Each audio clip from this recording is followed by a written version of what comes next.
בוקר טוב לכולם. אני חושבת שנשאר לי להציג את עצמי, אז אני נטע, חברה באסכולה. קודם כל תודה לנתי על ההקדמה היפהפייה.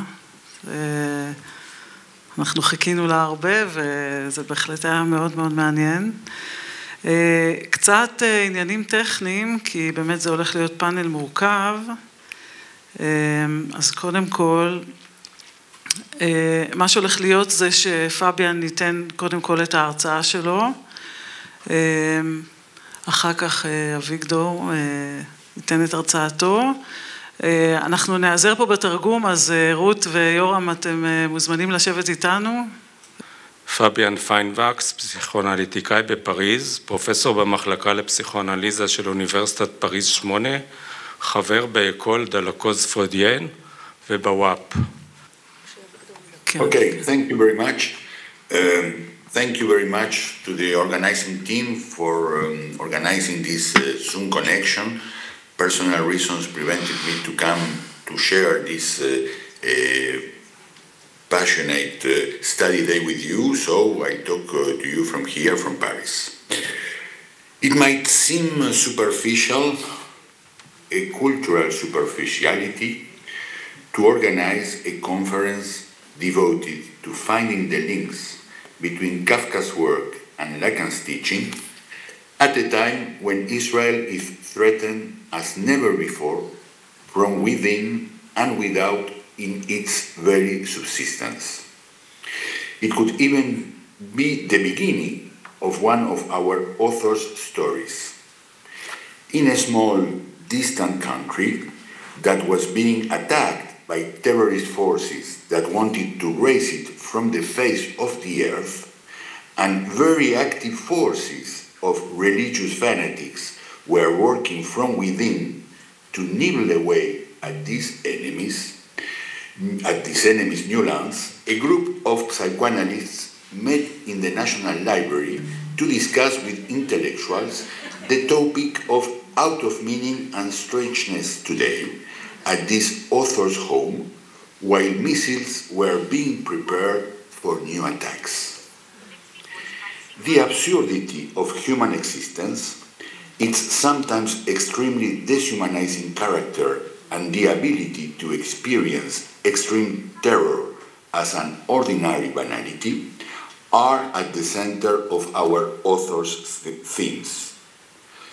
The fact that this terror is produced by a bureaucracy that invades the public and private sphere of speaking beings, turning them into things, as Theodor Adorno wrote, anticipated the totalitarian order as it was to unfold in Nazi Germany and the Soviet Union in the 20th century. But there is something else. The grotesque and arbitrary arrests, show trials, self-denunciations, mysterious courts, torture intended to make the punishment suffered register in the flesh, punishments without crimes, give us a glimpse of the dimension at the origin of this out of meaning that we wanted to highlight in the organization of this conference. That of a law that functions without a subject, and that for this reason can turn against the subject itself, a law from which the subject is excluded.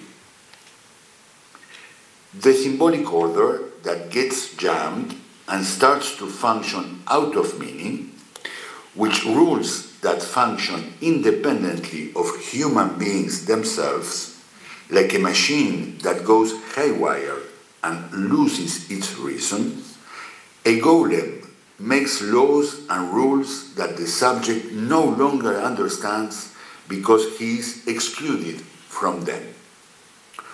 For what else is this trial of Joseph K., in which he is completely unaware of the charges against him, is deprived of defense and knows not the penalty he faces? What is this castle, this place where, like the one that existed in Kafka's time in Prague, Strange unknown beings decide to the fate of the city without its inhabitants being able to know the content of the discussions that concern them and whose consequences they will suffer. Kafka describes a world that can be read not only as the totalitarian hell that would take place a few years later, but also, in some ways, as our current political world, where politicians, once elected, make decisions against the people in the name of majority, increasingly narrow because it is made up of coalitions who elected them. This phenomenon has been called illiberal democracies to show the arbitrary nature of the rulers and the rise in recent years in various countries of a democratic neo-fascism.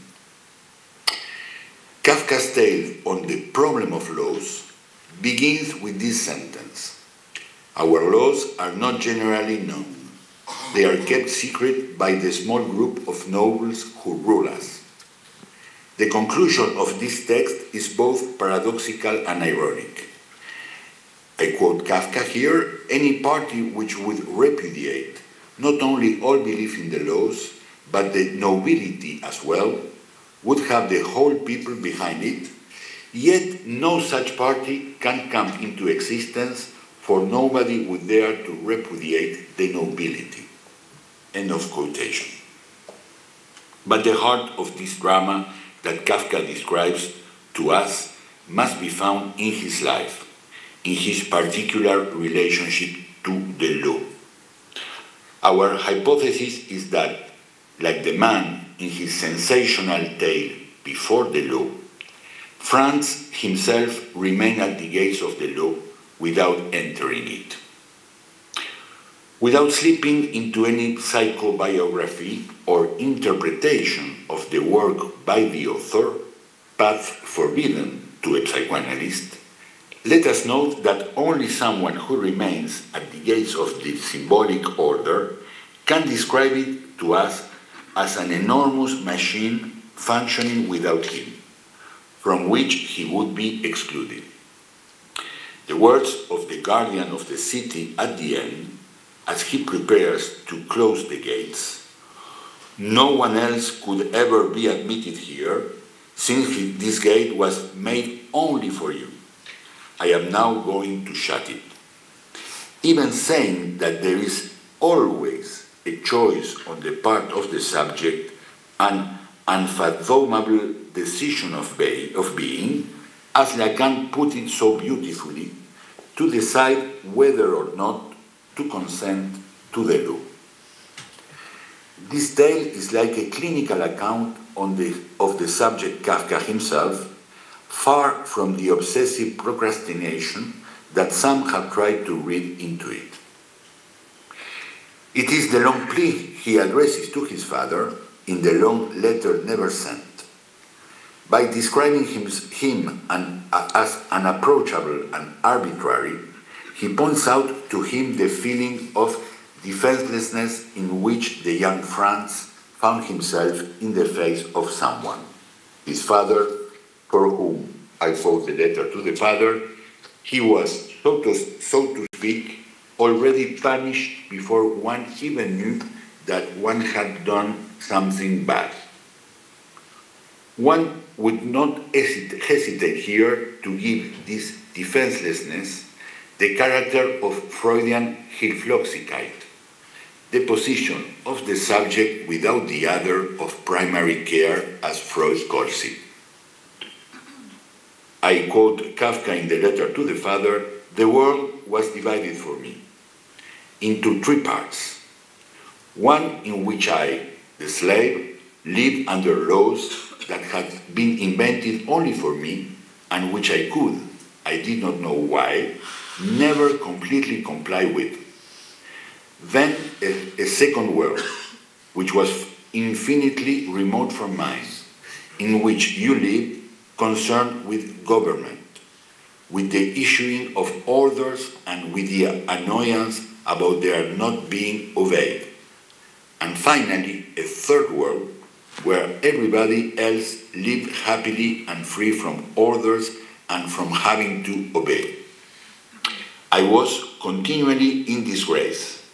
Either I obeyed your orders, and that was a disgrace, for they applied, after all, only to me.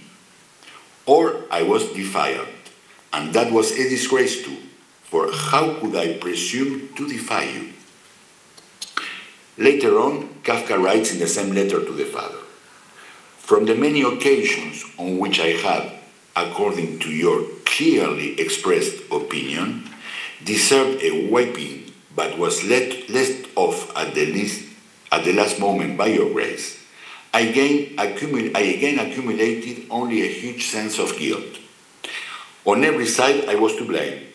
I was in your debt." His letter to the father thus becomes a long plea for his existence addressed to Hermann Kafka, who had denied him.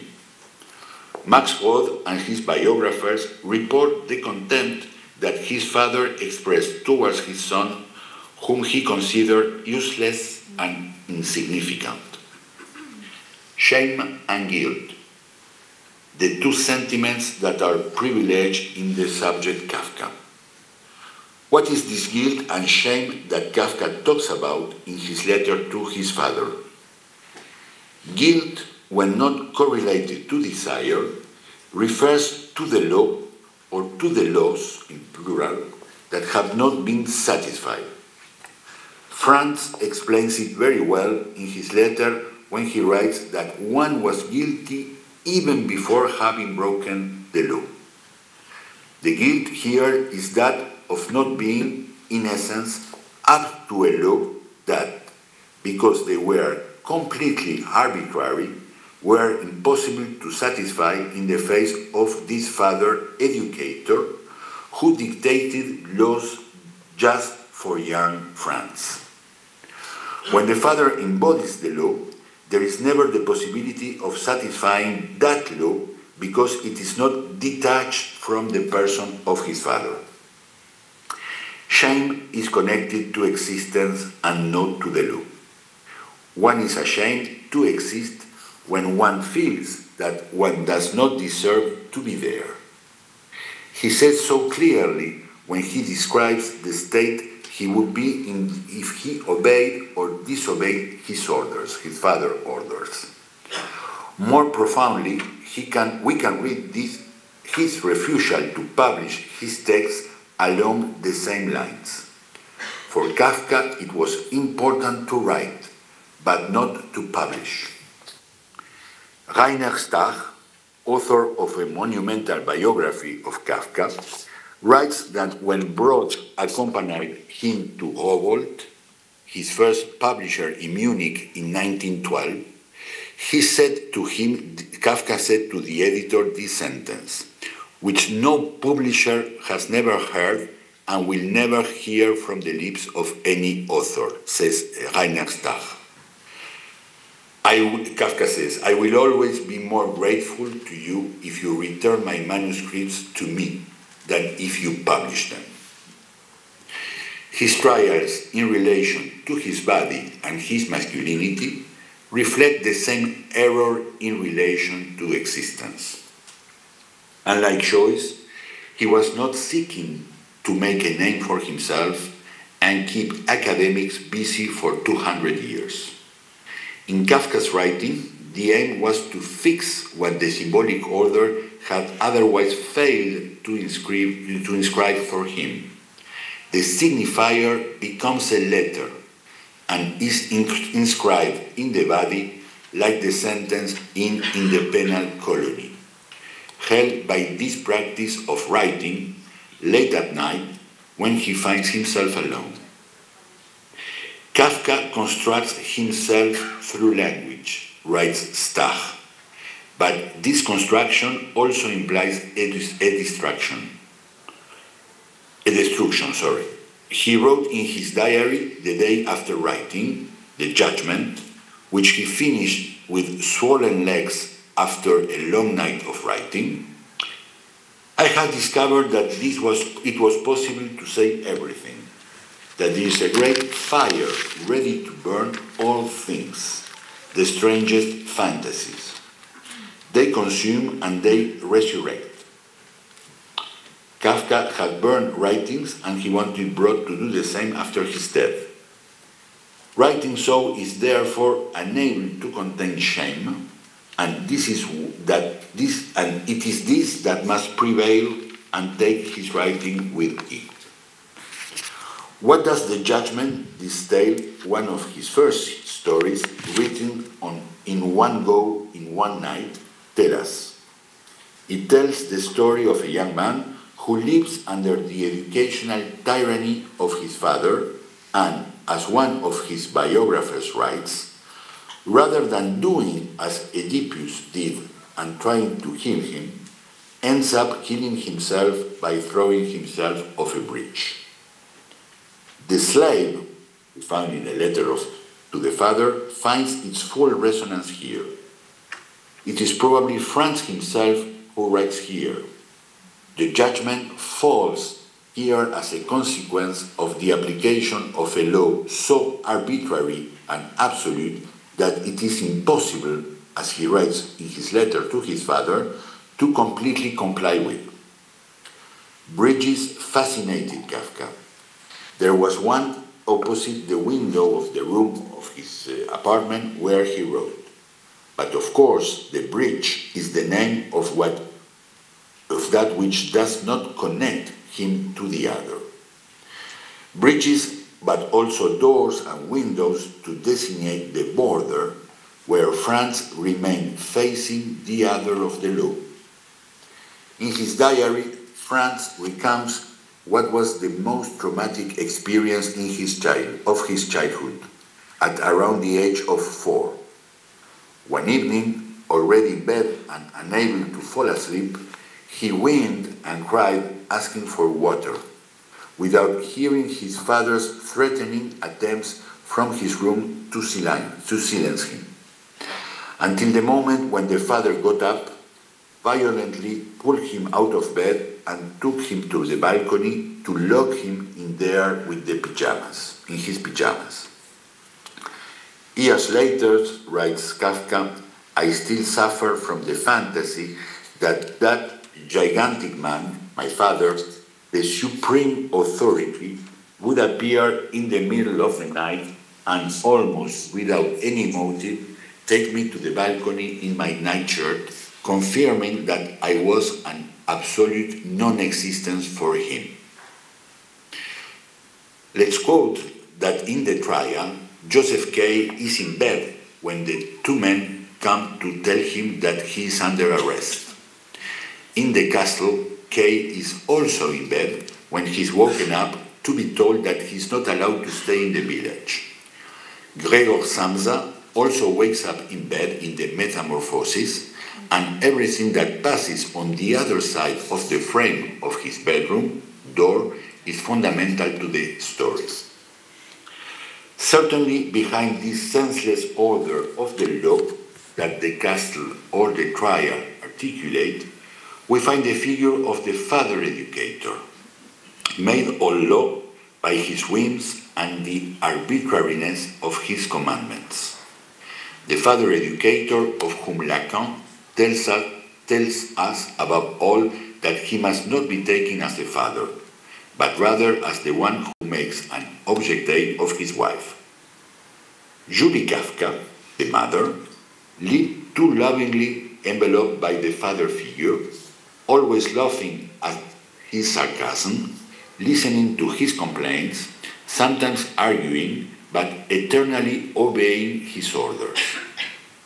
Oscillating between melancholy and vivacity, according to Ronald Heyman, one of Kafka's biographers, she could beg Herman to forgive her son, and always ending up giving him extra hugs when the father wasn't there, but without really standing up to him and mitigating Franz's terror in the face of his father's furies and his suspenders stretched out on the chair, a sign that he was going to suffer his violence. But beyond that, one must also read the senselessness of the law when it becomes autonomous from the subject, who is overcome by anxiety, and even more, the fundamental distress, Hilflosigkeit, of not knowing what the consequences of its application will be for him when the judgment is handed down. As an unequivocal sign that the subject did not inhabit this law, that it had not left its mark on his body. That is why in the penal colony we witness the carving of the law in the flesh, in the most raw and cruel manner. The sentence merges into the mortifying punishment in the real of the inscription in the body of the law. Failing to have been able to signify it introduces the mortification that the symbolic order imprints on the body. The tale is a terrible and formidable illustration of the mortification that the signifier introduces in the body, but in the tale it is in the real, when the symbolic order has not operated and when the subject has remained at its doors. Thus, the pain imprinted on the bodies of prisoners becomes at the same time an illustration of the superego in the real, when it has not been symbolized. For a historical anecdote, in the Soviet gulags, the category of prisoners was tattooed on their backs. As Kafka's tale was written in 1917, we can only infer its premonitory character here as well. It is needless to recall that the process of dehumanization of the deportees by the Nazis led them to tattoo their number on the arm. In a further twist on our contemporaneity, and in a much less pathetic use of tattooing, subjects today like to imprint on their bodies tattoos of facts, names or dates, very often significantly, in the absence of historizing through speech. Kafka described it masterfully for us at the dawn of the 20th century, at a time when the literary narrative was beginning to become autofictional. Joyce and Proust were his contemporaries. The distress of the subject who lives in an overwhelming guilt, even in the deepest existential shame, the experience of seeing the law becoming autonomous from him and beginning to enact itself. This introduces the radically foreign character of his existence, which the famous proposition Nathan has quoted in his introduction. What do I have in common with the Jews if I barely have anything in common with myself? Synthesizes in a Spaltung, a division, that is not far from the one that Freud would theorize in the same years. As Benjamin Balint writes in his beautiful Kafka's Last Trial, Zionism and the Legacy of the Diaspora, I quote Balint, his reason for writing was precisely the impossibility of belonging to a community. It was his desire to belong and to gain the self-confidence that accompanies all belonging that drove him towards Zionism. But that's just it. Both the Palestine of those years and women remain for him in a place of exclusion, despite the pull they exerted. Not Hebrew, the language, which he began to study in a very amused way, a language that he could have constructed for himself without including himself in it, by rejecting, as he would do with the publication of his works, the Zionism that Max Brod and other friends were beginning to embrace, and his inscription as a man in a married life. He certainly married Feliz, compelled by a desire to adhere to a norm, without managing to keep to it, and dissolved the marriage immediately. Dora Diamant and Milena will remain inaccessible, like in exile, because he himself was rather exiled from within, from the community of men. His drawings, which the exhibition shows and which were saved with the manuscripts that Max Brod brought to Israel, and which the National Library recovered after a very long trial, not so Kafkaesque, this trial, full of arguments and defenses for and against his relationship to Judaism. His drawings, Kafka's drawings, show us men who are off-center, not through their unconscious, but through the absurdity of an existence before the law. Perhaps multiplication of norms in a contemporary world that has disassociated itself from symbolic law confronts us once again, and through an additional twist, with a similar out of meaning, this time in an universe now populated by so-called scientific protocols and procedures, constructed as much by men as by those senseless laws that poor Joseph K. or Kai would not grasp. Here we are faced with a dehumanization that is not so much fictional this time, and which aims to be rational because it is decided by technosciences, faced with our perplexity, which can only call anew for a reinstatement of the subject that these same norms have excluded. Thank you very much for listening.